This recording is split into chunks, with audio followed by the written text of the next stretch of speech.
meu povo! Como é que vocês estão? Nessa quarta-feira maravilhosa, com esse solzinho maravilhoso. Eu estou gripada, mas enfim. Vamos dar continuidade ao nosso assunto verbo, que a gente iniciou na semana passada, tá certo? Hoje eu vou dar uma revisada sobre algumas coisas que já foram ditas e vou dar uma aprofundada em coisas que ficaram superficiais. E hoje nós vamos utilizar o livro de português e também o livro de reforço, tá certo? Vamos lá, só recapitulando. Eu falei para vocês que verbos são palavras que podem indicar estado, ação ou fenômeno da natureza. E também falei para vocês que é necessário prestar atenção porque esses verbos podem representar o tempo passado, presente e futuro. Não foi isso? E hoje nós vamos nos aprofundar com relação à concordância dos verbos.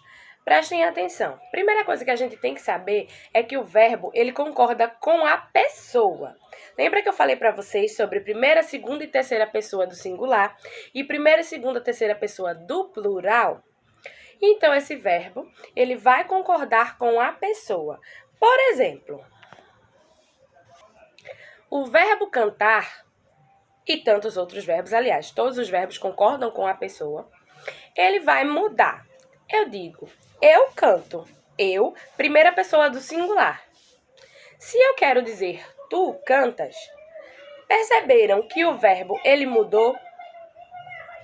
Eu canto, tu cantas. E não eu canto, tu canto. Certo?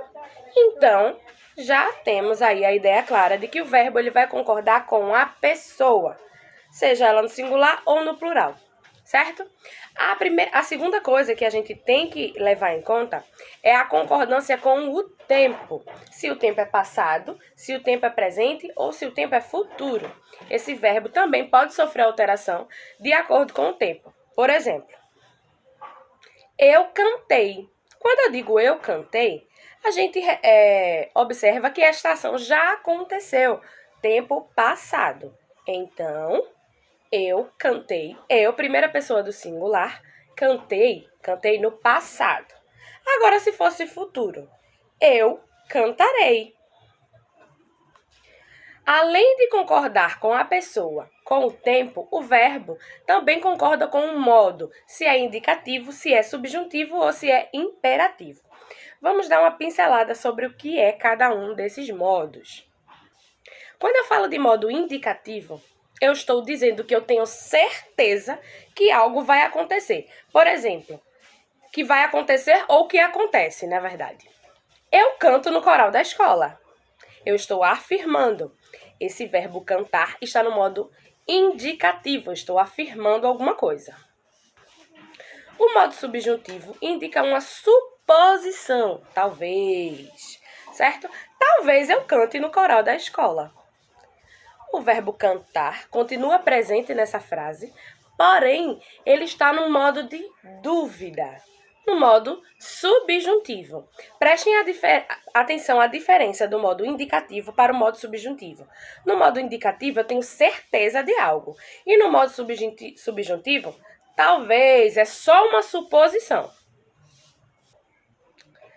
Já no modo imperativo, indica uma ordem. Ou seja, não só uma ordem, também pode indicar um conselho ou um pedido. Por exemplo, na frase, cante no coral da escola. Pode ser uma ordem, um conselho, um pedido. Então, prestem atenção à diferença nesses modos. Subjuntivo, indicativo e imperativo. E antes de terminar, vamos falar um pouco sobre os verbos regulares, que são aqueles que não mudam seu radical de acordo com a conjugação.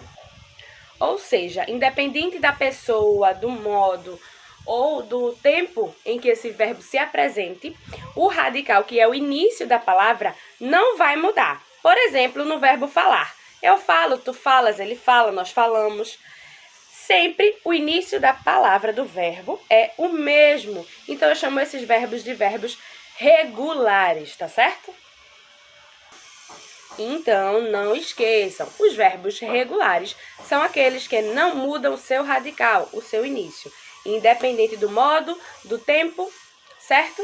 Vamos lá agora para as atividades. O quarto ano vai ficar com o livro de português, página 124 e 125, podendo consultar a página 123 se for necessário. E também a página 165 e 166 do livro de reforço. Todas essas atividades são com o mesmo intuito, para a fixação das conjugações dos verbos, tá certo? Já o quinto ano fica com a página 131 e 132 do livro de português e também com a página 148 e 149 do livro de reforço, tá certo? Por hoje é só, até a próxima aula!